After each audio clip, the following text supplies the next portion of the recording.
So what I want to do here is go over my lightning sorcerer, um, show you the builds and how the paragon points work. So let's take a look at the skills.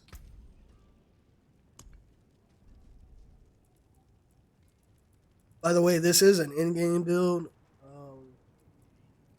so you would have to be, you know, at level cap for this and have the proper gear for this to actually be a decent build.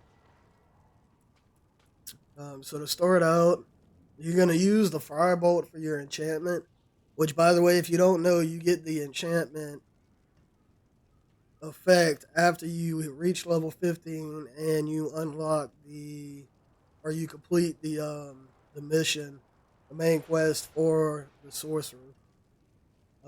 So what that happens is whenever you put this into the enchantment slot, all direct damage from skills applies up to an additional 737, 23% burning damage over 8 seconds.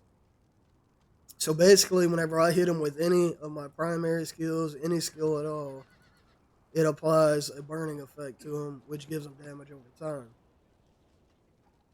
So for your main skill, what you're actually going to be using is your spark. You're going to put 5 ranks into your spark.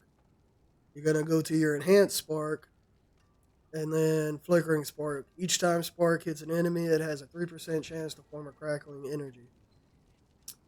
The reason why this is going to be important is because when the crackling energy is going to be what you utilize for your mana regeneration and to keep your mana up. The other possible option for your enchantment, because you have 2 enchantment slots, is going to be the fireball, which when you kill an enemy, they explode in a fireball for 50% of its damage. Um, so once you have this unlocked and you have it to rank 5, then you come down here, and then you're gonna open devastation. You're gonna put 1 rank into that, and then you can actually you can max both of these out. I just chose not to. Then from there, you're gonna have 5 ranks of chain lightning.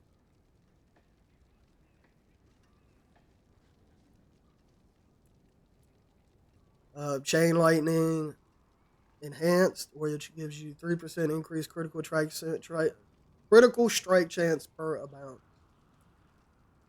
When chain lightning critically strikes, it has a 25% chance to form a crackling energy. Again, that crackling energy is going to be what's going to be really important for maintaining your mana uptime. Then you have your flame shield, 3 ranks into that. You don't have to go all the way up to 5.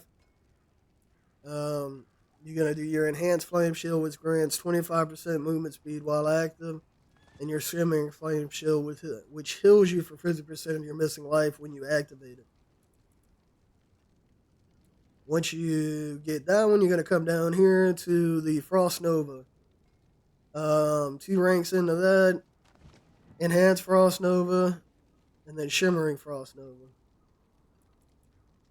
And then we come over here to our conjuration skills. You want to put 3 ranks into precision magic, which increases your lucky hit chance, which also goes towards your crit chance.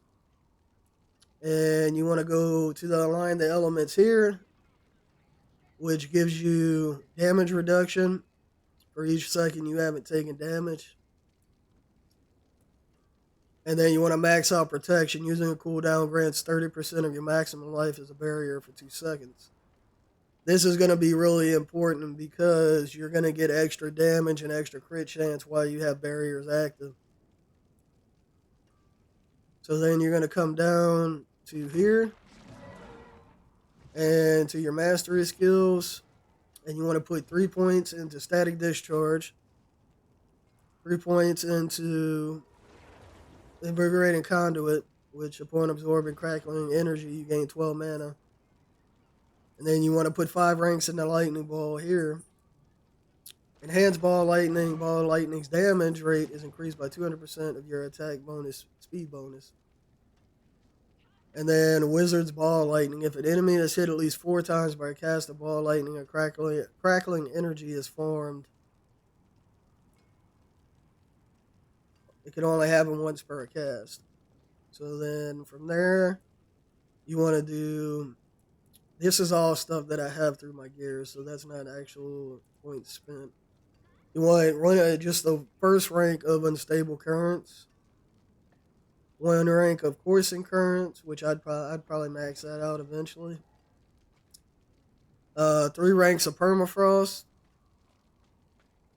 and then 3 ranks of Hoarfrost. And then down here, you want to go to your key passives. Your key passives is going to be Overflowing Energy. Crackling Energy hits 1 additional enemy each time Crackling Energy hits an enemy. Your shock skill cooldowns are reduced by 0.1 seconds, increased to 0.25 seconds against elites. Okay.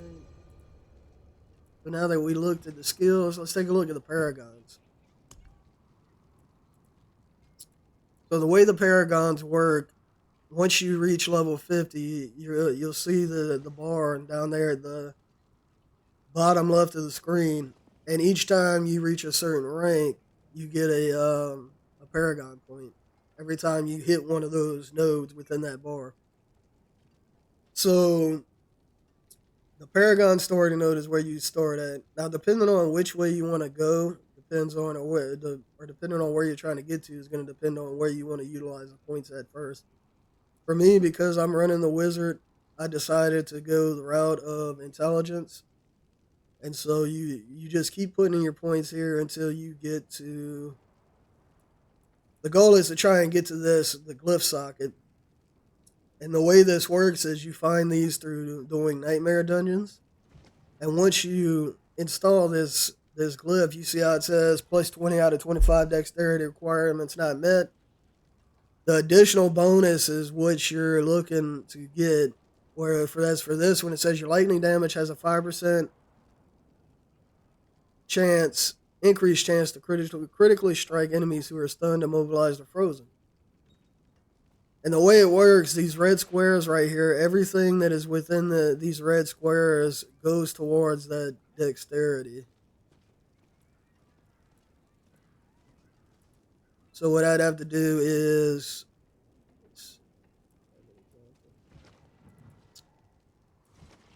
like this one right here would give me plus 7 dexterity, and that would put me over activating the bonus on that glyph.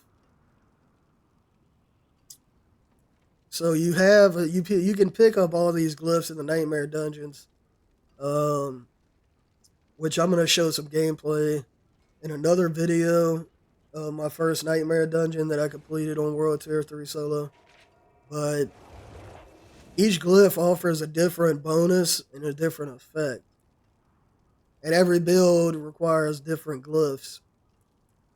So for my build, I need Electrocute, I need Control, and I can't remember what the other one is.